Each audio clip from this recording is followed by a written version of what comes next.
లేపాక్షిలో Lepakshi knowledge hub కు 8,844 ఎకరాల భూమిని వైఎస్ రాజశేఖర రెడ్డి ముఖ్యమంత్రిగా ఉన్నప్పుడు 2007 సంవత్సరంలో అప్పగించడం జరిగింది.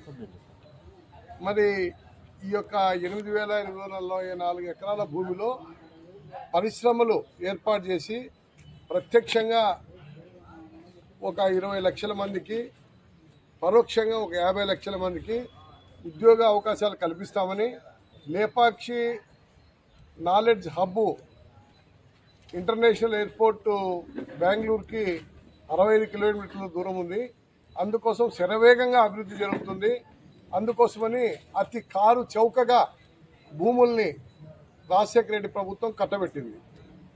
అయినప్పటికీ కూడా ఆ హిందూ సంస్థ మరి ఇంతవరకు కూడా అక్కడెక్కడ పరిశ్రమలు ఏమి ఏర్పాటు చేయకపోగా అది కేవలం 105 కోట్ల రూపాయలు కొనుగోలు చేసి ఆ భూములన్నీ 8,844 ఎకరాలు మరి వారు 5,000 కోట్ల రూపాయలు వాటిని తాకట్టు పెట్టి బ్యాంకుల్లో రుణాలు తీసుకోవడం జరిగింది.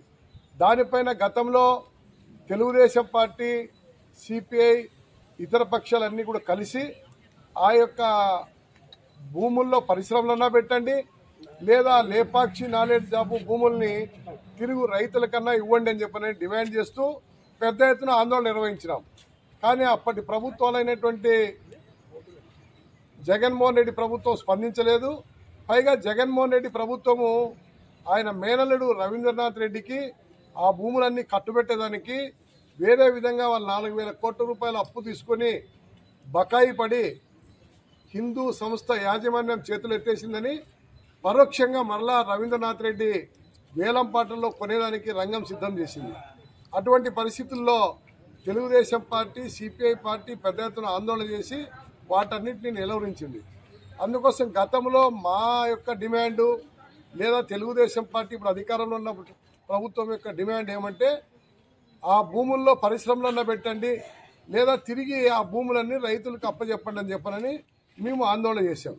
ఇప్పుడు తెలుగుదేశం ప్రభుత్వం అధికారంలోకి వచ్చింది. రాష్ట్ర ముఖ్యమంత్రి చంద్రబాబు నాయుడు గారు కూడా మరి ఆ విషయాలను గతంలో చెప్పాడు. ఈ యొక్క జిల్లాలో ఉన్నటువంటి నాయకులు, తెలుగుదేశం పార్టీ నాయకులు, ఇక్కడ ప్రస్తుత ఎంపీ పార్థసారథి గారు, అదేవిధంగా మన శాసనసభ్యులు, పొలిట్ బ్యూరో సభ్యులు కాలువ శ్రీనివాసులు గారు, దాంతోపాటు మన ఆర్థిక శాఖ మంత్రి పయ్యావుల కేశవ్ గారు, వారి నాయకత్వంలో పెద్ద ఎత్తున ఆందోళన కూడా జరిగింది. మరి అటువంటిది ఇప్పుడు అధికారంలోకి తెలుగుదేశం ప్రభుత్వం వచ్చింది కాబట్టి ఆ పార్టీ మరి గతంలో చేసిన డిమాండ్ ప్రకారము ఆ భూములన్నీ తిరిగి రైతులకు ఇవ్వాలని చెప్పనని డిమాండ్ చేస్తూ ఉన్నాం. లేదంటే తిరిగి ఆ యొక్క లేపాక్షి నాలెడ్జ్ హబ్ భూములు స్వాధీనం చేసుకొని మరి అక్కడ పరిశ్రమలన్నా కూడా నెలకొల్పి ఏపీఐసిసి హ్యాండ్ ఓవర్ చేసుకొని, ఎందుకంటే ఒప్పందం ప్రకారము ఆ భూముల్లో పరిశ్రమలు పెడితేనే ఆ భూములు వాళ్ళకి ఇవ్వాలా, పరిశ్రమలు పెట్టకపోతే తిరిగి వెనక్కి తీసుకోవాలని చెప్పనని అగ్రిమెంట్ కూడా ఉంది. దాని ప్రకారము గతంలో కిరణ్ కుమార్ రెడ్డి ముఖ్యమంత్రిగా ఉన్నప్పుడు ఆ భూములు తిరిగి వెనక్కి తీసుకునేదానికి జీవో కూడా ఇచ్చాడు. జీవో కూడా ఇచ్చి అది అమలు జరగలేదు జగన్మోహన్ రెడ్డి వచ్చిన తర్వాత. అందుకోసమనే ఆ లేపాక్షి నాలెడ్జ్ హబ్ భూముల్ని తక్షణమే స్వాధీనం చేసుకొని మరి దాన్ని తిరిగి రైతులకన్నా ఇవ్వండి, లేదా పరిశ్రమలన్నా నెలకొల్పనని సిపిఐ పార్టీగా మేము డిమాండ్ చేస్తా ఉన్నాం.